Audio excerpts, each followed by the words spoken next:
ఇంకేమైనా land equation ఉంటే చేసేసి దాన్ని ఇంప్రూవైజ్ చేసి దాని కెపాసిటీ కూడా పెంచండి. దాంతో ఏమవుతుందంటే రౌండ్ ద ఇయర్ ఇందులో ఉండే ఇండస్ట్రీస్ కానీ ఇక్కడ వచ్చే గ్రీనరీ కానీ దేనికి కానీ ఈ వాటర్ వాడుకోవడానికి ఉంటుంది. రెండో పాయింట్, ప్రకాష్ రెడ్డి గారు, కొండ సురేఖ గారు, ఈ లోకల్గా ఈ ప్లాట్ ఓనర్స్ అంటే over land owners who have lost this land వాళ్ళకి ప్లాట్స్ ఇస్తామనేదో చెప్పారు. ఆ ప్లాట్స్లో ఇంకా 150 to 100కి ఇంకా బెనిఫిట్ రాలేదు. ఇంకా whatever who are real eligible వాళ్ళందరినీ లిస్ట్ అవుట్ చేసి సేమ్ ఏదైతే ఎగ్జిస్టింగ్ మీరు ఒక ప్రపోజల్ పెట్టారో దాన్ని ఎక్స్టెన్షన్ కింద డెవలప్ చేయండి. థర్డ్ థింగ్, వాళ్ళకి యాస్టీస్గా మనం ఇందిరమ్మ ఇండ్లు అలాట్ చేస్తే ఎట్లుంటుందో ఈ బెనిఫిషియర్స్కి. ఇప్పుడు you are allotting only plots, is it? No house. Yeah, that is what I would suggest that why don't you propose for Indirama houses for each one. That 5 lakhs plus something they'll add and they will construct their own house. So at a time they'll get a colony, almost 1300-1400 houses. General infrastructure anta manam create chesiste illu kattukodaniki vallaki Indirama illu sanction cheste idavudi. Dani oka proposal kuda dani emunnado naku అదే కదన్నీ చేస్తారు, basic communities ఇచ్చారు.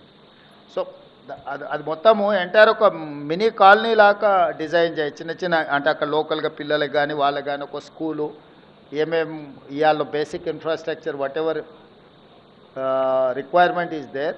12 houses, 1200 plus houses అంటే we can declare as a 1 గ్రామ panchayat. It is going to add 2000 plus voters. Sir ఇంకొక విషయం మనకి add చేయదలుచుకున్నాను sir. యాక్చువల్గా ఇక్కడ 10,000 అని మినిమమ్ వీళ్ళ రిక్వైర్మెంట్ ఆఫ్ లేబర్ వీళ్ళు ఉన్నారు వర్కర్స్. సో వాళ్ళు they are interested to develop the colony also. ఎందుకంటే బయట నుండి వచ్చిన టెక్నికల్ స్టాఫ్స్ కూడా రెసిడెన్షియల్ కూడా డెవలప్ చేయాలనుకున్నారు కనుక ఇట్ విల్ బి బిగ్ మంచి విలేజ్ అంటే మేజర్ విలేజ్ కింద డెవలప్ అవ్వడానికి అన్ని విధాల అవకాశాలు ఉన్నాయి సార్.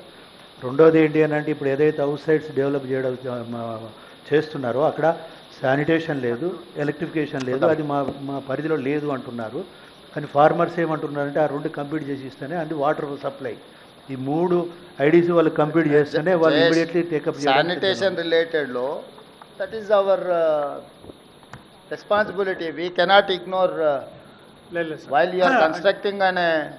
ఇప్పుడు ఎమ్మెల్యే గారు మీకు ఇందాక చెప్పాను కదా 300 crores గవర్నమెంట్ ఆఫ్ ఇండియా నుంచి అదనంగా వచ్చింది. కాలనీలో అన్ని అమ్యూనిటీస్ కూడా మేమే including sanitation and everything. So I would suggest straight you establish 1 gram panchayat, whatever gram panchayat requires.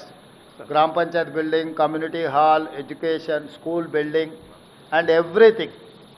Mini what do you call OP patients చూడడానికి ఒక డాక్టర్ వచ్చి విజిట్ చేస్తాను. ప్రైమరీ హెల్త్ సెంటర్ లాగా డే టైం వాళ్ళకు health requirements ఏమన్నా ఉన్న ఒక 3 hours or 4 hours everyday వీళ్ళు వచ్చి ఒక అంగన్వాడీ బేసిక్ ఒక విలేజ్కి ఏమేమి అవసరం ఉంటాయో కలెక్టర్ గారు ఒక గ్రామ పంచాయతీలో ఏమేమి ఎస్టాబ్లిష్మెంట్స్ ఉంటాయో అన్ని ఎస్టాబ్లిష్మెంట్స్ ఇప్పుడు మీరు ఏదైతే డిజైన్ చేసిండ్రో అందులో ఉండాలి.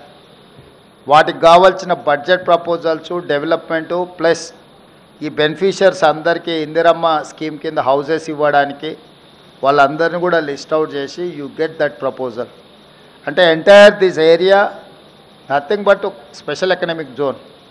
We have to create everything in 1 compound. So దాని ప్రకారం చేయండి. మిగిలింది అక్కడ ఇప్పుడు మన రివ్యూ ఉన్నది కదా, I will give you instructions they. Thank you sir. Thank you. అక్కడ యాక్చువల్ రివ్యూలో అక్కడ చేద్దాం ఎమ్మెల్యేస్కి.